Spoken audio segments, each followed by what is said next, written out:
জামাতে ইসলাম, এনসিপি, ইসলামী আন্দোলন বাংলাদেশ, জমিয়তুল ইসলাম, গণ অধিকার পরিষদ সহ 51টি রাজনৈতিক দল এই নির্বাচনে অংশগ্রহণ করেছিল। জাতীয় নির্বাচনে অংশগ্রহণকারী প্রতিটি রাজনৈতিক দলকেও আন্তরিক অভিনন্দন জানাই।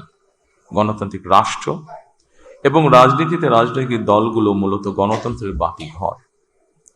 সরকার এবং বিরোধী দল যে যার অবস্থান থেকে দায়িত্বশীল ভূমিকা পালন করলে অবশ্যই দেশে গণতন্ত্র প্রাতিষ্ঠানিক রূপ পাবে বলে আমরা দৃঢ়ভাবে বিশ্বাসী।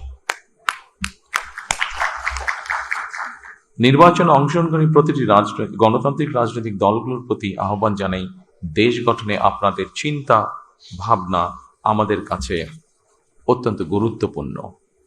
আমাদের পথ এবং মত ভিন্ন থাকতে পারে, কিন্তু দেশের সাথে আমরা সবাই এক।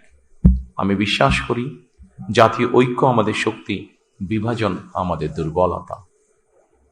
প্রিয় দেশবাসী, জনমনে সৃষ্ট সকল সংশয় কাটিয়ে শেষ পর্যন্ত দেশে শান্তিপূর্ণভাবে একটি অবাধ, সুষ্ঠু এবং নিরপেক্ষ নির্বাচন অনুষ্ঠিত হয়েছে।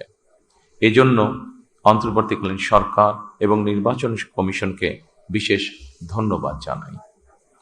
জনগণের প্রত্যাশিত এই নির্বাচন অনুষ্ঠানের জন্য গণতন্ত্রের ইতিহাসে আপনাদের অবদান স্মরণীয় হয়ে থাকবে।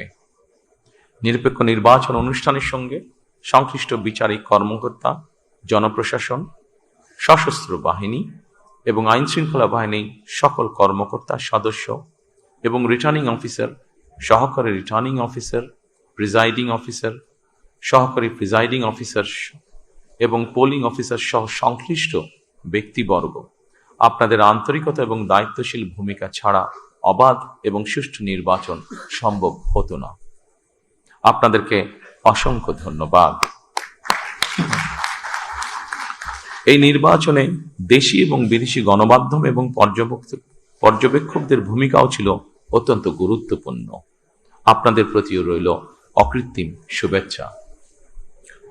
৭১-এর স্বাধীনতা অর্জনের যুদ্ধ থেকে ২০২৪ সালে দেশ এবং জনগণের স্বাধীনতা রক্ষার যুদ্ধ, এই দীর্ঘ সময় দেশ গণতন্ত্র প্রতিষ্ঠার আন্দোলনে যারা শহীদ হয়েছেন, হতাহত হয়েছেন, যাদের রক্ত মাড়িয়ে কষ্টের সিঁড়ি বেয়ে আজকের এই গণতান্ত্রিক বাংলাদেশ, সেই সকল বীর শহীদদের প্রতি জানাই গভীর শ্রদ্ধা। মহান আল্লাহ দরবারে তাদের মাগফিরাত কামনা করছে।